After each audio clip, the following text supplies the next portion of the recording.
کے بعد پوچھا کہ اللہ ہم سے کیا کیا پوچھے گا؟ تو آقا ارشاد فرماتے ہیں اگر تم نے ناخن کے اندر کسی کی دیوار کی مٹی بھی کھرچی ہوگی تو اللہ قیامت کے دن اس مٹی کے بارے میں بھی تم سے پوچھے گا۔ اگر تم نے پسو سمجھتے ہیں؟ پسو بہت چھوٹا سا باریک کیڑا ہوتا ہے، نظر بھی نہیں آتا، لیکن چمڑی پہ بیٹھتا ہے، کاٹتا ہے تو آدمی جھجلا جاتا ہے۔ اگر تم نے پسو کو گالی دی ہوگی تو اللہ پوچھے گا کہ تم نے پسو کو گالی کیوں دی تھی؟ کیونکہ وہ میری مخلوق ہے۔ اگر تم نے کھٹمل کو گالی دی تھی تو اللہ تم سے کھٹمل کو گالی دینے کے بارے میں بھی پوچھے گا۔ یہ یہاں جو دادا گیری، گنڈا گردی، بابا گیری جو کچھ کر رہے ہو اور پھر سوچتے ہو کہ جنت ہاتھ سے نہیں جانے والی، اللہ اللہ ہے، اللہ اللہ ہے۔ میں بار بار قوم کو کہتا ہوں جو نبیوں کے بیٹوں کو جہنم میں ڈالے وہ اللہ ہے، جو نبیوں کی عورتوں کو جہنم میں ڈالے وہ اللہ ہے، جو نبی کے سگے چچا کو جہنم میں ڈالے وہ اللہ ہے، اللہ اللہ ہے۔ اتنا بے پرواہ مت ہو جائیے، اتنا بے پرواہ مت ہو جائیے، اتنا بے پرواہ مت ہو جائیے۔ نبی کا سگا چچا ابراہیم خلیل اللہ جیسے نبی کا سگا چچا آزر بچھو کی شکل میں جہنم میں ڈالا جائے گا۔ بتاؤ میرے بھائیوں، کس دھن میں ہو، کس مستی میں ہو، کس غفلت میں ہو؟ نوح علیہ السلام کی ایک بیوی جہنم میں ڈالی جائے گی، نوح کی بیوی، اولو العزم پیغمبر کی بیوی جہنم میں ڈالی جائے گی۔ یہ بہنیں کیا سمجھ رہی ہیں کہ کلمہ پڑھ کے جنت شریف مل جائے گی؟ قرآن کہتا ہے کیا تم یہ تصور کرتے ہو کہ تم نے کہا کلمہ پڑھا اور تمہیں آزمایا نہیں جائے گا؟ تمہیں آزمایا جائے گا اور روز آزمایا جا رہا ہے۔ فجر کی سردی میں تو اپنی جان سے پیار کر کے سوتا پڑا ہے یا اللہ کی محبت میں ٹھنڈے پانی سے وضو کر کے تو مصلی پہ کھڑا ہے، آزمایا جا رہا ہے۔ آج اپنی جان کی محبت میں سردی میں نرم نرم بستر پر سونے والوں، جہنم میں جلنے کے لیے تیار ہو جاؤ۔ کیا سمجھتے ہیں؟ جو لوگ آپ کو یہ کہتے ہیں نا کاش کہ کوئی برا نہ مانے، اور اگر کسی کو دین حق کی بات سننے میں برا لگ جائے تو لگتا رہے، بہت کچھ سوچ کر بنا ہوں موج دریا کا حریف، ورنہ میں بھی جانتا تھا عافیت ساحل میں۔ ایک کڑوی کسیلی بات سننے کے لیے ہمت اسی لیے جٹاتا ہوں کہ پوری دنیا مجھے گالی دے لیکن صرف میرا اللہ اور میرا رسول مجھ سے خوش ہو جائے۔ بس جو پیا کو بھائے اختر وہ سہانا راگ ہے، جس سے نہ خوش ہے پیا وہ راگنی اچھی۔ جو آپ کو جلسوں میں کہتے ہیں نا ان کا چہرہ دیکھو اور جنت میں جاؤ، ان کا چہرہ دیکھو جنت میں جاؤ، امین القادری کا چہرہ دیکھو جنت میں جاؤ، یہ شیطان نے ان کی فکر کو اغوا کر لیا ہے۔ وہ تمہیں زہر دے رہے ہیں، زہر۔ کورونا کا وائرس اتنا خطرناک نہیں ہے، بدعملی اور بدعقیدگی کے بعد بھی جنت کا ٹکٹ بانٹنے کا وائرس اتنا خطرناک ہے۔ کورونا کسی کو ہوگا تو وہ اکیلا مرے گا، یہ گندگی جو آئے گی نا کہ بے عملی کے بعد بھی، زنا کے بعد بھی، بدکاری کے بعد بھی، حرام کاری کے بعد بھی صرف سلیم میاں کو دیکھو جنت میں جاؤ، امین القادری کو دیکھو جنت میں جاؤ، اور مفتی صاحب کو دیکھو جنت میں جاؤ۔ میرے بھائی جن کو دیکھ دیکھ کر کے جنت بانٹ رہے ہو، کیا تمہارے پاس کوئی گارنٹی ہے کہ یہ لوگ بھی جنت میں جائیں گے؟ بتاؤ نا، کھلواڑ نہ کرو۔ یہ قوم بہت بھولی ہے، یہ ہماری باتوں پر یقین کرتی ہے، لیکن میری قوم کے ناظرینوں، میری قوم کے وائزوں، علماء نہیں کرتے۔ جو واقعی عالم ربانی وہ یہ کام نہیں کرتا، اس کو پڑھی نہیں ہے پروگرام کی، کوئی بلائے تو بلائے، کوئی نہیں بلائے تو بلائے۔ جنہوں نے دھندے پانی شروع کر رکھے ہیں وہ تمہاری چاپلوسیاں کرتے ہیں اور تم بھی نعرے لگاتے ہو ان کو دیکھو جنت میں جاؤ، اور پھر اس کے بعد آپ جب دیکھ کر کے جنت ملے گی، کوئی بیوقوف فجر پڑھنے کے لیے اٹھے گا؟ کوئی بیوقوف ہے جو چہرے پہ داڑھی رکھے گا؟ کوئی بیوقوف ہے جو مصلی پہ روئے گا؟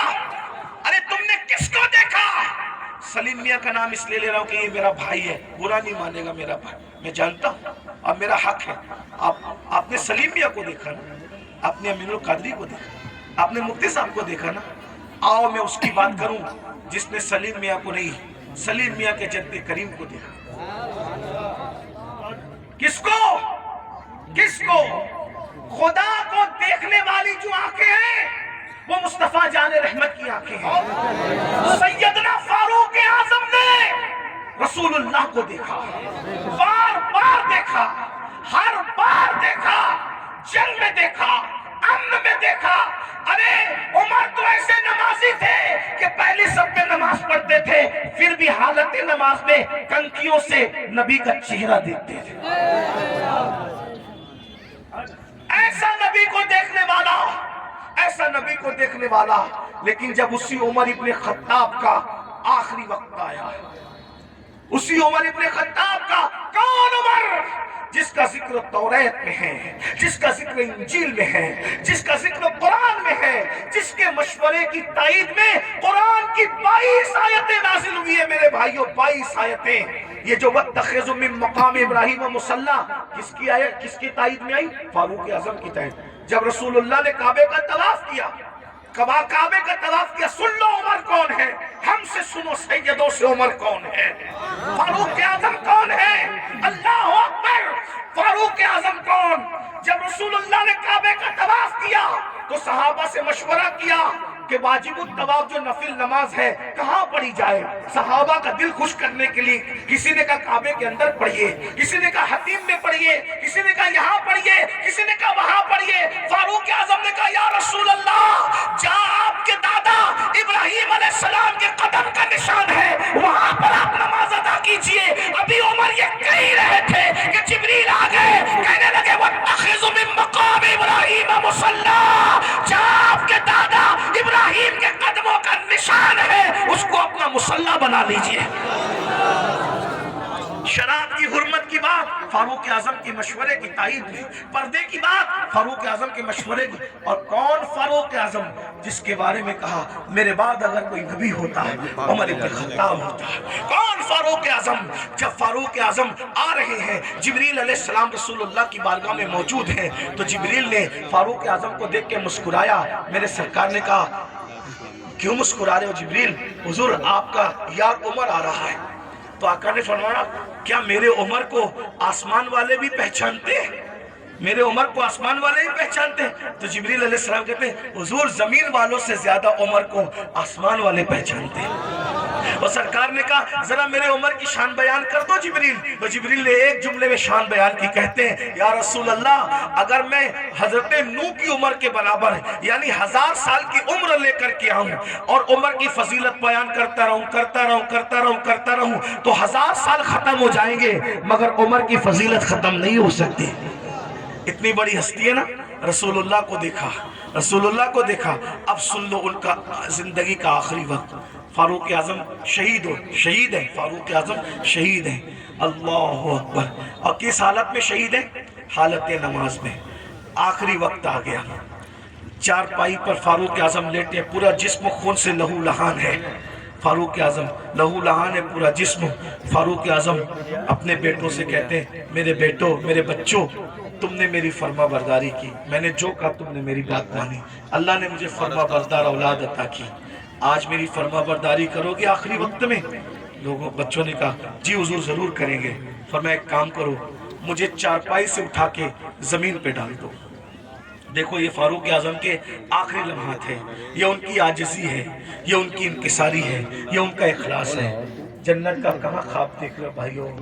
نہ وضو آتا ہے نہ غسل آتا ہے، 2 رکعت نماز جمعہ پڑھ کر ایسے بھاگتے ہو جیسے اسکول کی چھٹی ہونے پہ اسکول کے بچے بھاگتے ہیں۔ بھائیو ذرا سوچو نا، ذرا غور کرو نا، ذرا غور تو کیجئے، اپنے آپ پہ رحم کر لیجئے۔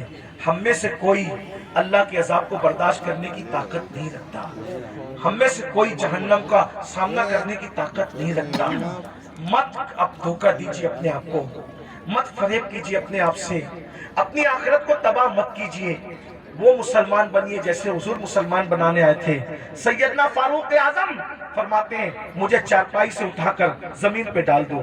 جب زمین پہ ڈال دیا گیا تو فاروق اعظم خاک پر اپنے چہرہ رگڑنے لگے اور رو کر کہتے اللہ عمر کی بخشش کرتے، عمر کی جس کو رسول اللہ نے جنت کی بشارت دی اس کی زندگی کا اینڈ یہ ہے۔ عمر یہ ان کا خوف خدا ہے، یہ ان کی عاجزی ہے، یہ ان کی انکساری ہے۔ اللہ عمر کی بخشش کر دے، مغفرت کر دے۔ رو رہے ہیں میں عمر کیا جواب دوں گا تیری بارگاہ میں، عمر کیا حساب دے گا تیری بارگاہ میں.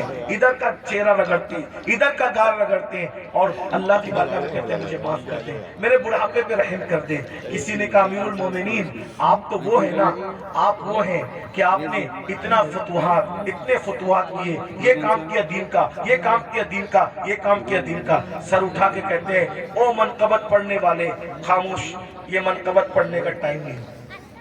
کیا کہا؟ یہ منقبت پڑھنے کا ٹائم نہیں ہے. اور ہم تو مائک پر اپنی فضیلت سن کے خوش ہوتے ہیں، جبکہ